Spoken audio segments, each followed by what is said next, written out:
यहाँ बैठे सभी उपासक उपासिकाओं को मेरा जय भीम नमो बुद्धाय। सबसे पहले आप सभी को अशोक विजयदशमी और धर्मचक्र प्रवर्तन दिवस की हार्दिक मंगल कामनाएं। जैसा कि आप सभी जानते हैं, अशोक विजयदशमी बौद्धों का एक पवित्र पर्व है, तो उसी के बारे में ही कुछ कहना चाहूंगी। सम्राट अशोक का जन्म ईसा पूर्व 304 में हुआ था। सम्राट अशोक का राज्य बहुत ही विशाल था और वह एक महान शासक थे। लेकिन जब उन्होंने कलिंग में युद्ध किया था, उसके बाद वहां काफी जन नरसंहार हुआ था, जिसको देखकर सम्राट अशोक का दिल काफी बेचैन हो गया। उन्होंने यह देखा कि काफी हिंसा हो गई, तब उन्होंने हिंसा का रास्ता त्याग कर अहिंसा का मार्ग अपनाया और उन्होंने बौद्ध धर्म की दीक्षा ली। जब उन्होंने बौद्ध धर्म की दीक्षा ली तो उन्होंने बहुत से बौद्ध धर्म स्थलों को बनवाया और उनका निर्माण करवाया। अशोक विजयदशमी क्यों मनाई जाती है, यह भी एक महत्वपूर्ण प्रश्न है। जब सम्राट अशोक ने बौद्ध धर्म की दीक्षा ली थी तो सारे राज्य में दीप उत्सव मनाया गया था। उस दीप उत्सव यह 10 दिन चला था।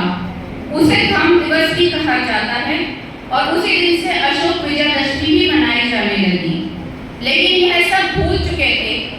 तब बाबा साहब ने 14 अक्टूबर 1956 को नागपुर की दीक्षा भूमि में अपना धम्म दीक्षा ली और अपने 5 लाख अनुयायियों के साथ। जब उन्होंने यह दीक्षा ली थी तो उस दिन वह अपना उद्बोधन नहीं दे पाए थे। तब उन्होंने 15 अक्टूबर 1956 को अगले दिन अपने लाखों अनुयायियों के साथ अपना उद्बोधन दिया और दीक्षा ली। बाबा साहब ने यही दिन क्यों चुना? क्योंकि अशोक विजयदशमी हमारे लोग जो आज विजयदशमी को मनाने लगे थे, तब बाबा साहब ने यह दिन चुना क्योंकि वह चाहते थे कि हमारा समाज हमारे पर्वों को जाने, हमारे पर्व के महत्व को जाने।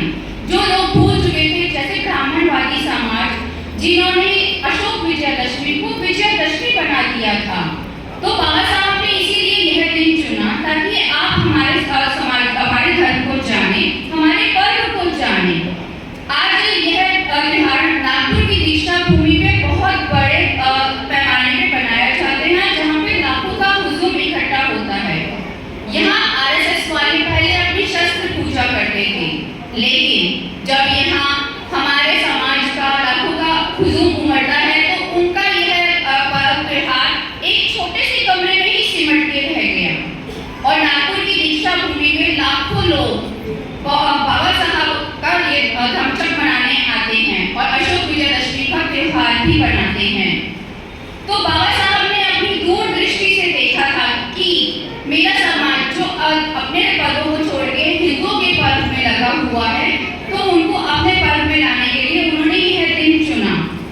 धन्य है बाबा साहब की दूरदृष्टि, जिन्होंने